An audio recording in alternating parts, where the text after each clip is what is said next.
بسم اللہ الرحمن الرحیم۔ السلام علیکم۔ شادی کی 5 سال بعد وہ امید سے ہوئی تو شوہر نے صاف الفاظ میں کہہ دیا کہ بیٹا ہوا تو گھر آ جانا اور اگر بیٹی پیدا ہوئی تو میکے چلی جانا۔ بچے کی پیدائش کا وقت قریب آیا تو وہ دھڑکتے دل کے ساتھ اکیلے ہی ہسپتال جا پہنچی۔ ہوش آیا تو اپنی پہلو میں لیٹے ہوئے بچے کو دیکھا اور امید بھری نظروں سے نرس کو دیکھنے لگی۔ نرس قریب آئی اور بولی، آج جو کہانی میں آپ سب بہن بھائیوں کے سامنے پیش کرنے جا رہی ہوں، یہ ایک سچا واقعہ ہے جو میری آنکھوں کے سامنے پیش آیا۔ یہ کہانی سعیدہ بانو کی ہے۔ سعیدہ بانو اپنے ماں باپ کی اکلوتی بیٹی تھی۔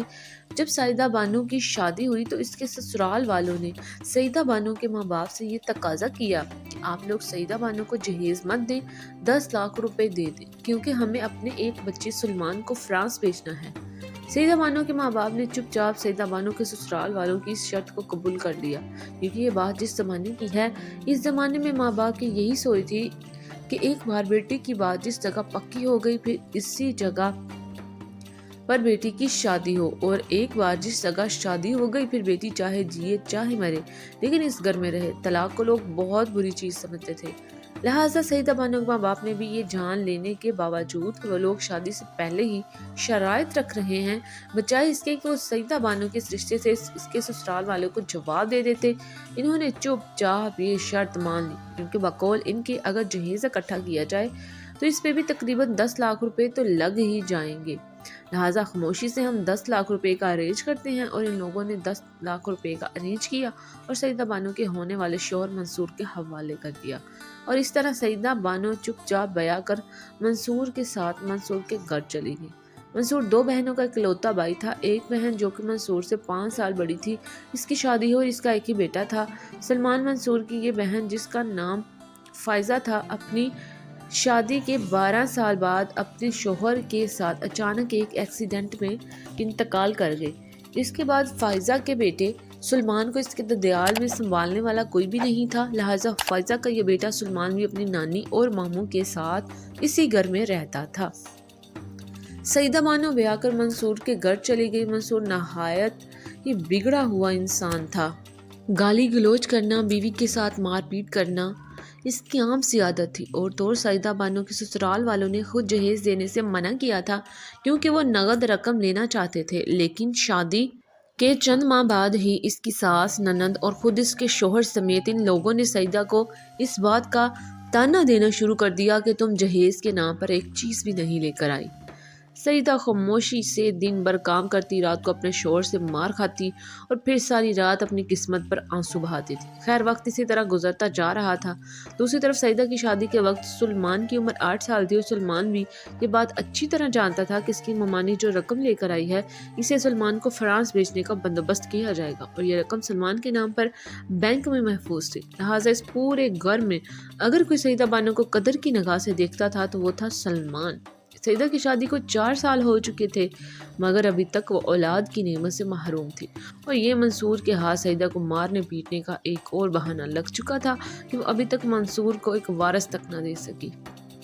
شادی کے 5ویں سال بالآخر اللہ تعالیٰ کو سعیدہ کی بے بسی پر ترس آیا اور وہ ماں بننے والی ہو گئی، لیکن اس نازک وقت میں بھی سعیدہ کے سسرال والوں نے ظلم اور بے حسی کی حد کر دی، حتیٰ کہ جب بچے کی ڈلیوری کا وقت قریب آیا تو سعیدہ کی ساس اور شوہر نے یہاں تک کہہ دیا کہ اگر بیٹا پیدا ہوا تو اسے لے کر یہاں آ جانا، لیکن اگر بیٹی پیدا ہوئی تو یہاں آنے کی کوئی ضرورت نہیں، تم اپنے گھر واپس چلی جانا۔ سعیدہ بہت گھبرائی ہوئی تھی، وہ اللہ تعالیٰ سے ہر وقت رو رو کر یہ دعا کرتی، یا اللہ اسے بیٹا عطا کر دی۔ خیر اس طرح دھڑکتے دل کے ساتھ ایک ایک کر کے یہ 9 ماہ کا عرصہ بھی مکمل ہو گیا، اور جس دن بچے کی پیدائش کا وقت قریب آیا، رضیہ اکیلے ہی رکشے میں بیٹھی اور ہسپتال پہنچ گئی، اور اس کو دیکھنے اور سننے والا کوئی بھی نہیں تھا۔ دوسری طرف سعیدہ کے ماں باپ بہت بوڑھے ہو چکے تھے، باپ بستر پر تھا، ماں کی آنکھوں سے دکھائی نہیں دیتا تھا۔ اس طرح سعیدہ نے اپنے ماں باپ کو زحمت دینے کی کوشش بھی نہیں کی۔ سعیدہ ہسپتال پہنچی، بچے کی پیدائش ہو چکی تھی۔ سعیدہ نے ہوش میں آنے کے بعد پہلو میں لیٹے ہوئے بچے پر ایک نظر ڈالی اور امید بھری نظروں سے نرس کی طرف دیکھنے لگی۔ نرس مسکراتی ہوئی سعیدہ کے پاس آئی اور کہنے لگی، مبارک ہو، اللہ تعالیٰ نے آپ کو بیٹی عطا کی ہے۔ یہ سنتے ہی سعیدہ کی آنکھوں میں آنسو جر جر بہنے لگے۔ نرس یہ دیکھ کر گھبرا گئی، جلدی سے آگے بڑھی اور کہنے لگی، کیا بات ہے، تم رو کیوں رہی ہو؟ یہ تمہاری پہلی اولاد ہے اور تم اس کی پیدائش پر بھی رو رہی ہو۔ اسی دوران ڈاکٹر بھی کمرے میں داخل ہو گئے۔ سیدہ نے ساری بات انہیں بتا دی اور کہا میرے شوہر نے کہا ہے اگر بیٹی پیدا ہوئی تو گھر مت آنا۔ یہ ساری داستان سن کر پاس کھڑی ڈاکٹر کی آنکھوں میں بھی آنسو آ گئے۔ ڈاکٹر نے کہا تم پریشان مت ہو، فکر مت کرو، میں کچھ کرتی ہوں۔ پھر اس ڈاکٹر نے سیدہ بانو سے معلوم کیا اس کا شوہر کہاں اور کس دفتر میں کام کرتا ہے۔ سیدہ بانو نے ساری تفصیل بتائی۔ اس ڈاکٹر نے اپنے شوہر کو ساتھ لیا اور اس کے دفتر کے اعلیٰ افسر کے پاس پہنچ گئے اور اسے سیدہ بانو کے شوہر کا نام بتا کر ساری بات سے آگاہ کر دیا۔ وہ افسر فوراً ڈاکٹر کے ساتھ اسپتال چلا آیا۔ سیدہ بانو کے شوہر کو فون کیا، مبارکباد دیتے ہوئے کہنے لگا ارے واہ منصور، تمہارے گھر تو بیٹی پیدا ہوئی ہے اور میں یہاں اتفاق سے اسپتال میں ہی تھا، جلدی سے آؤ اور ہمیں مٹھائی کھلاؤ۔ دوسری طرف منظور کے دونوں ہاتھ پاؤں پھول گئے۔ پہلی بار اس کے دفتر کے کسی بڑے افسر نے خود اسے فون کیا تھا۔ منصور باغم باغا آیا، مٹھائی لے کر افسر کو کھلائی اور ساتھ ساتھ ہسپتال کے تمام عملے کو بھی مٹھائی کھلائی گئی۔